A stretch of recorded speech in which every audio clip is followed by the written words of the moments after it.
সবাইকে স্বাগত জানাচ্ছি। আমি ফিরোজ তোহা। শুরুতেই সংবাদ শিরোনাম। বাংলাদেশের সর্বশেষ গুরুত্বপূর্ণ আপডেট সংবাদ আপনাকে স্বাগত। শুরুতেই সংবাদ শিরোনাম, পরে বিস্তারিত। শুরুতেই জানাবো নিক্সন চৌধুরীকে গ্রেপ্তারে গুঞ্জন, যা জানা গেল। ফরিদপুরের সাবেক সংসদ সদস্য মুজিবুর রহমান চৌধুরী ওরফে নিক্সনকে গ্রেপ্তার করা হয়েছে দাবিতে সামাজিক যোগাযোগ মাধ্যমে একটি খবর ছড়িয়ে পড়েছে। এমন দাবির সঙ্গে নিক্সন চৌধুরীর একটি ছবিও ভাইরাল হয়েছে। তবে আসলে কি তিনি গ্রেপ্তার হয়েছেন নাকি গুজব, এ বিষয়ে গুরুত্বপূর্ণ সংবাদ জানাবো, সঙ্গেই থাকুন। এরপর জানাবো থানা থেকে যুবদল নেতাকে ছিনিয়ে নিল বিএনপির নেতাকর্মীরা। মুন্সিগঞ্জের শ্রীনগরে গ্রেপ্তারের পর ফৌজদারি মামলার এজাহারভুক্ত আসামি যুবদল নেতা তরিকুল ইসলামকে 40 ছিনিয়ে নিয়ে গেছে বিএনপির নেতাকর্মীরা। গত শুক্রবার গভীর রাতে শ্রীনগর থানায় হট্টগোল করে তারা ওই আসামিকে ছিনিয়ে নিয়ে যায়। এদিকে মিত্রদেরও পাশে চায় বিএনপি, দ্রুত নির্বাচনের দাবি। অন্তর্বর্তীকালীন সরকারের অধীনে স্থানীয় সরকার নির্বাচন চায় না বিএনপি। দলটি চায় সরকার নির্বাচনমুখী প্রয়োজনীয় সংস্কার কার্যক্রম শেষ করে দ্রুত জাতীয় নির্বাচনের ব্যবস্থা করুক। ঢাবি পোর্টালের তথ্য হ্যাকারদের হাতে। ঢাকা বিশ্ববিদ্যালয় ঢাবির অনলাইন পোর্টাল হ্যাক করার মাধ্যমে সম্প্রতি প্রায় 70 গিগাবাইট ডেটা হাতিয়ে নেওয়ার দাবি করেছে হ্যাকাররা। এতে শিক্ষক, শিক্ষার্থী, কর্মকর্তা, কর্মচারী, এলামাইন সহ প্রায় 20,000 ব্যবহারকারীর ইউজার আইডি ও পাসওয়ার্ড, বিভিন্ন ব্যক্তিগত গোপনীয় তথ্য হ্যাকারদের হাতে চলে গেছে বলে ধারণা করা হচ্ছে। এদিকে সীমান্তে বিজিবি বিএসএফ ফের উত্তেজনা।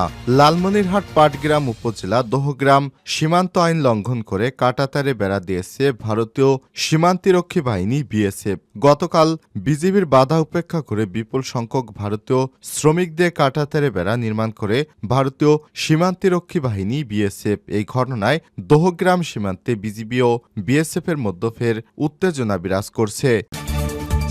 এবং সর্বশেষ জানাবো যুক্তরাষ্ট্রের ভিসা চেয়েও পাননি নরেন্দ্র মোদী। নেপথ্যে যে কারণ, তৃতীয় মেয়াদে ভারতের প্রধানমন্ত্রী হিসেবে দায়িত্ব পালন করছে বিজেপি নেতা নরেন্দ্র মোদী। তার আমলে ভারত যে কতটা এগিয়ে গেছে সেই বিষয়টির কথা ও আচরণ বারবার সামনে নিয়ে আসেন তিনি। ভারত সম্পর্কে বিশ্বের ধারণা কিভাবে পরিবর্তিত হয়েছে তা বলতে গিয়ে তাকে যুক্তরাষ্ট্র যে 9 বছর ভিসা দেয়নি সে বিষয়টি সামনে নিয়ে আসেন তিনি। তখন তিনি বলেছিলেন এমন দিন আসবে যখন ভারতীয় ভিসার জন্য বিশ্ববাসী লাইন দিয়ে দাঁড়াবে। এক পর্যায়ে যুক্তরাষ্ট্র যে তাকে ভিসা দেয়নি সে বিষয়টিও সামনে নিয়ে আসেন। 2002 সালে গুজরাটের দাঙ্গা বন্ধের কার্যকর পদক্ষেপ না নেয় যুক্তরাষ্ট্র 2005 সালে মোদির ভিসা বাতিল করে দেয়। দীর্ঘ 9 বছর তাকে আর ভিসা দেয়নি আমেরিকা। প্রিয় দর্শক, এতক্ষণ শুনছিলেন সংবাদ শিরোনাম, এবারে বিস্তারিত।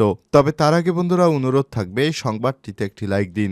এই চ্যানেলে আপনি নতুন হয়ে থাকলে আমাদের সংবাদটি দেখতে দেখতে চ্যানেলটি সাবস্ক্রাইব করে রাখুন। কমেন্ট করে আপনার মূল্যবান মতামত জানিয়ে দিন আপনি বিশ্বের কোন দেশ থেকে বা বাংলাদেশের কোন স্থান থেকে আমাদের সংবাদটি দেখছেন এবং শুনছেন। এবারে বিস্তারিত। নিক্সন চৌধুরীকে গ্রেপ্তারে গুঞ্জন, যা জানা গেল। ফরিদপুরের সাবেক সংসদ সদস্য মুজিবুর রহমান চৌধুরী ওরফে নিক্সন চৌধুরীকে গ্রেপ্তার করা হয়েছে দাবিতে সামাজিক যোগাযোগ মাধ্যমে খবর ছড়িয়ে পড়েছে। এমন দাবির সঙ্গে নিক্সন চৌধুরীর একটি ছবি ও ভাইরাল হয়েছে। তবে ফরিদপুরের সাবেক এই সংসদ সদস্য গ্রেপ্তারের তথ্যটি গুজব বলে জানিয়েছে ফ্যাক্ট চেক প্রতিষ্ঠান রিউমার স্ক্যানার। ভাইরাল হওয়া ছবিতে দেখা যায় সেনাবাহিনী ও পুলিশ সদস্যদের মাঝখানে চেক শার্ট পরিহিত অবস্থায় রয়েছে মুজিবুর রহমান চৌধুরী ওরফে নিক্সন। মুখে খোসা খোসা দাড়িও রয়েছে। তবে রিউমার স্ক্যানার জানিয়েছে নিক্সন চৌধুরীর ছবিটি সম্পাদিত। মূলত যৌথ বাহিনীর হাতে নিক্সন কক্সবাজারের পৌরসভার সাবেক কাউন্সিলর এহসানুল্লাহর আটকের ছবিকে নিক্সনের ছবির সঙ্গে যুক্ত করা হয়েছে। এই ছবি মূলত নিক্সনের ছবি নয়। উল্লেখ্য, গত বছরের আগস্টে আওয়ামী লীগ সরকার পতনের পর আত্মগোপনে চলে যায় দলটির নেতাকর্মী সহ আওয়ামী লীগের দলীয় সাবেক সংসদ সদস্যরা।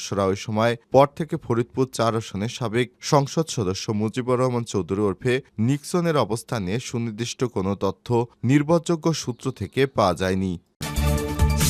থানা থেকে যুবদল নেতাকে ছিনিয়ে নিল বিএনপির নেতাকর্মীরা। মুন্সিগঞ্জের শ্রীনগরে গ্রেপ্তারের পর ফৌজদারি মামলার এজাহারভুক্ত আসামি যুবদল নেতা তরিকুল ইসলাম 40কে ছিনিয়ে নিয়েছে বিএনপির নেতাকর্মীরা। শুক্রবার 10 জানুয়ারি রাত 10টার দিকে শ্রীনগর থানায় হট্টগোল করে ওই আসামিকে ছিনিয়ে নেয় বিএনপির অর্ধশতাধিক নেতাকর্মী। পুলিশ ও প্রত্যক্ষদর্শী সূত্র থেকে জানা গেছে, শ্রীনগর উপজেলা যুবদলের আহ্বায়ক কমিটির সদস্য মোহাম্মদ তরিকুল ইসলামকে শুক্রবার সন্ধ্যায় শ্রীনগর বাজার থেকে গ্রেপ্তার করে পুলিশ থানায় নিয়ে আসে। তরিকুল শ্রীনগর থানায় গত 19 সেপ্টেম্বর দায়েরকৃত 17/11 24 নং মামলার এজাহার নামীয় আসামি। মুন্সিগঞ্জ পুলিশ সুপার শামসুল আলম সরকার বিষয়টি নিশ্চিত করেছেন। এই ঘটনায় অতিরিক্ত police super Srinagar circle Mohammad Anisur Rahman জানান, একটি মারামারির মামলায় শুক্রবার তরিকুলকে গ্রেপ্তার করে থানায় নিয়ে আসে শ্রীনগর থানা পুলিশ। রাতে শতাধিক বিএনপির নেতাকর্মী থানায় উপস্থিত হয়ে তাকে ছেড়ে দেওয়ার জন্য পুলিশকে চাপ দেয়। সময় অসম্মতি জানালে এক পর্যায়ে হট্টগোল করে পুলিশের কাছ থেকে তাকে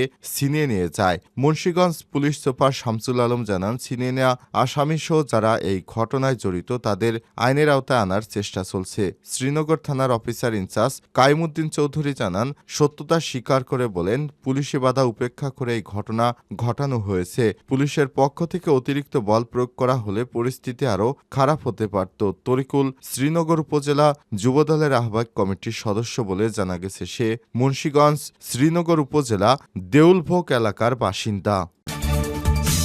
মিত্রদেরও পাশে চায় বিএনপি, দ্রুত নির্বাচনের দাবি।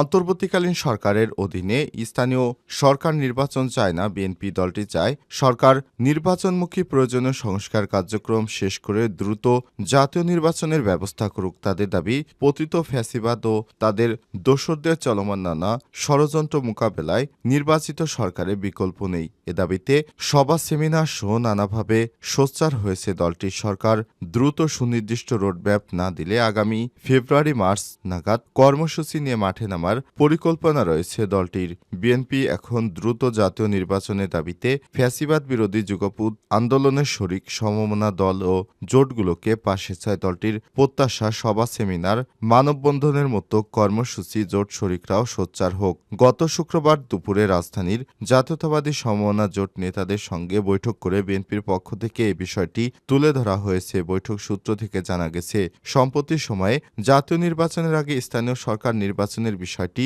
বিভিন্নভাবে আলোচনায় এসেছে। বিএনপির ভিন্ন মত, এ ধরনের সরকারের অধীনে জাতীয় নির্বাচন হওয়ার নজির নেই। এটা করলে এর সময়ক্ষেপণ হবে, ফলে জাতীয় নির্বাচন বিলম্বিত হবে।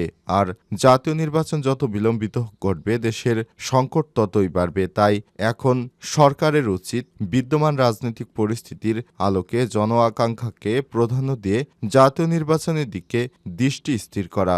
বিএনপি চায় সরকার কোনো চাপ কিংবা কোনো পক্ষ বা কারো স্বার্থ প্রাধান্য না দিয়ে জনস্বার্থে দ্রুত সুনির্দিষ্ট রোডম্যাপ দিয়ে দেশকে নির্বাচনমুখী করে সামনের দিকে এগিয়ে নিয়ে যাবে। দলটি মনে করে এই সরকারের পক্ষে সব সংস্কার করা সম্ভব নয়, সেই দীর্ঘ সময়ের ব্যাপার। এটি অবাধ সুষ্ঠু নির্বাচনের জন্য যতটুকু সংস্কার প্রয়োজন ততটুকু সংস্কারই করা উচিত এই সরকারের, তারপর নির্বাচন দেওয়া উচিত। কারণ নির্বাচনী সরকারের প্রথম সংস্কারের ধাপ, এটা দিয়ে শুরু করতে হবে সংস্কার। এছাড়াও বিএনপিও সংস্কার চায়। দলটির নেতারা বলছেন, এজন্য বিএনপির পক্ষ থেকে 2023 সালে রাষ্ট্র কাঠামো মেরামত 31 দফা তুলে ধরা হয়েছে।